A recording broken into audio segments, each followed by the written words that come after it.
Mesdames et messieurs, bonjour et bienvenue à votre minute d'information. Présidentielle 2025, Denis Emilien Atangana dément toute implication du FDC dans la gestion des 15 millions de francs CFA de fonds de campagne. Le président national du Front des démocrates camerounais, Denis Emilien Atangana, a tenu à clarifier la position de son parti à propos de la première tranche du financement public de la campagne présidentielle du 12 octobre 2025.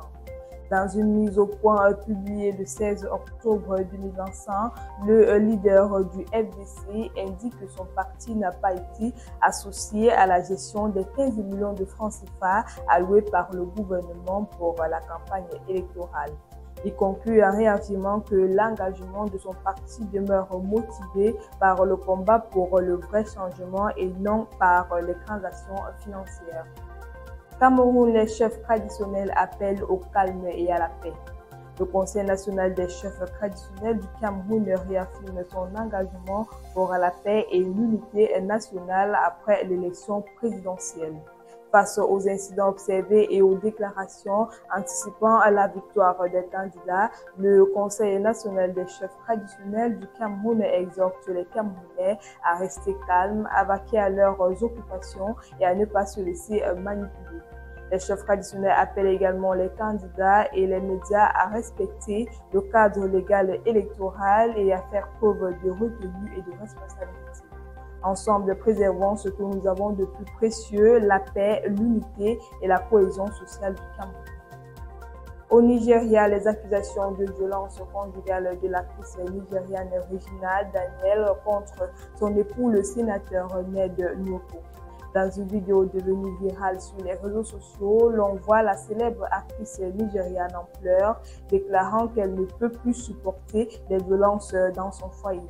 En réaction à cette actualité qui a enflammé la toile ce week-end, le sénateur a réagi en publiant un communiqué dans lequel il explique que sa jeune épouse souffre de toxicomanie, ce qui entraîne chez elle des actes de violence. Il nie avoir porté la main sur Regina et déclare n'avoir jamais frappé ses épouses. Il dit avoir émis comme condition que l'actrice aille en cure de désintoxication hors du Nigeria où elle n'aura pas accès au groupe, une sortie que certains internautes remettent en question. Classement FIFA du mois d'octobre, le Cameroun chute de 2 places. La victoire et le nul enregistré face à l'île Maurice et à l'Angola n'ont rien changé au sort des Lions indomptables éliminés de la course à la qualification directe pour le mondial 2026 par le Cap-Vert et qui devront directement passer par les barrages. Le sélectionneur Fabrice et sa coupe ont perdu 2 places au classement FIFA du mois d'octobre et sont désormais la 54e nation mondiale. Les quintuples champions d'Afrique chutent également à la 9e place sur le plan continental. Beaucoup de courage à nos lions indomptables qui ne baissent pas les bras. Ainsi va votre actualité ce matin. Merci de nous avoir suivis jusqu'au bout.